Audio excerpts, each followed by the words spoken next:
Coming to Musume to try the game out, there are so many things to actually learn in this game, and oftentimes it may be too overwhelming. This game has so much info that there's a famous 228-page reference document talking all about the different features in the game. There's also a separate mechanics document talking all about the different things under the hood in the game. Well, I'm not gonna talk about those right now, maybe on another video. So be sure to subscribe to watch out for my other videos. But right now, what you probably want to do is to win. So I went ahead and used the tried and true method, my very first URA Finals win back when I played in JP when I was a beginner. I did it again here on global release, and it's actually super simple for those of you who want that instant gratification of winning the URA Finals. This is the first thing you can try out immediately. I'm not going into a lot of ins and outs of the games, but I'm going to tell you some of the basics. Get your feet a little wet to try out the mechanics of the game and get used to it. Some of the key points to watch out for, and then by understanding the basics on this game, it'll help you find out more things on your own for other horses. So with this setup, we'll be going with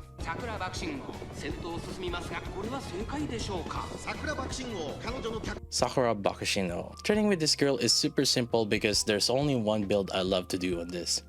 I did it on my very first career run fresh out of rerolling and with nothing really leveled up at all.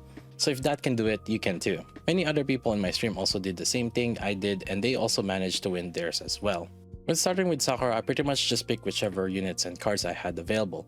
In particular for the support cards, I just picked the support cards that had speed in them. The speed is the blue shoes in the icon at the top right. If you want to extra min-max as well, you can try to choose to click the filter on right there, the bottom next there, and then click filter, and then click the skill activation conditions and check the front.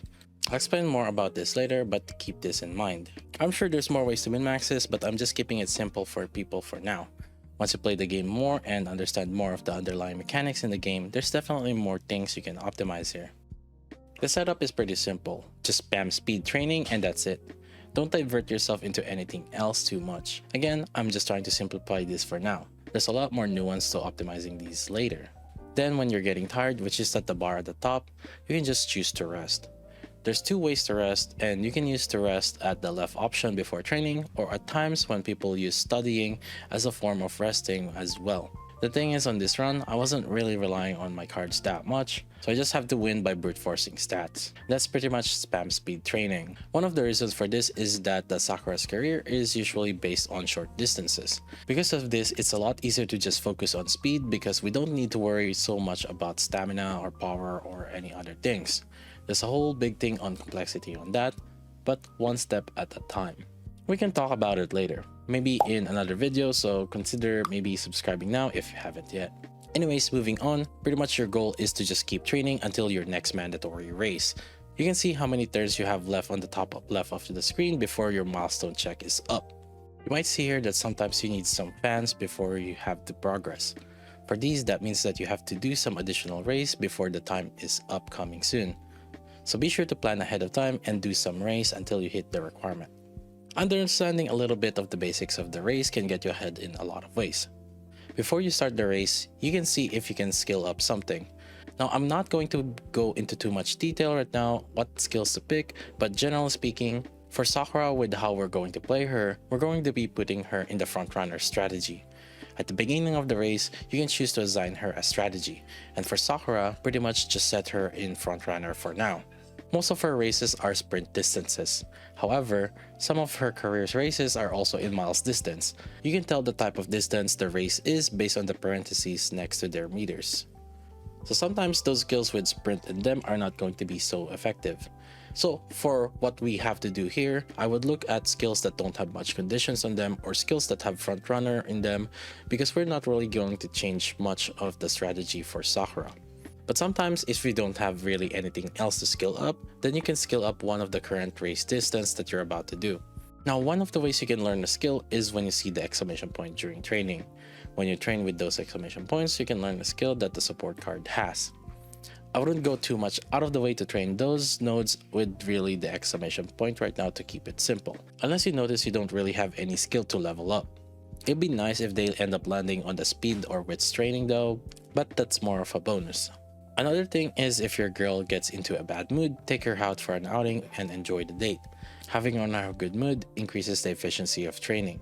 If the infirmary option is available to be clicked, take them there as they will definitely need some healing. If there's anything else to keep in mind for, you can just try to keep in mind the month of the top of your screen. On the 2nd July and August, there is a summer event that happens.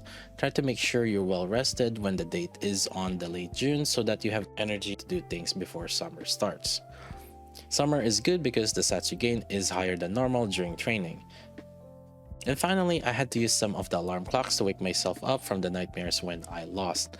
Yeah, you were just dreaming that whole time when you took an L on the race. Don't be late on your race now.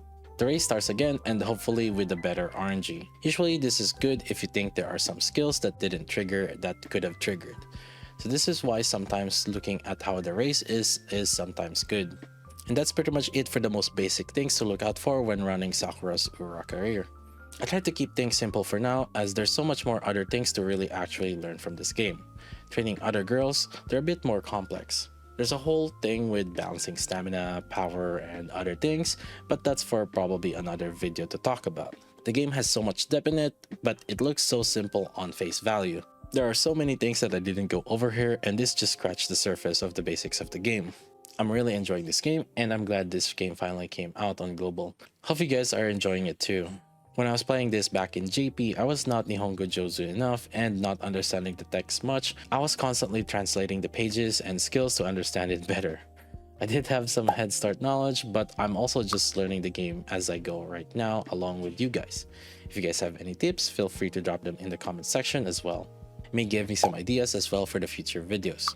Anyways, be sure to subscribe. Hope to see you guys next video. I'll see you guys next time.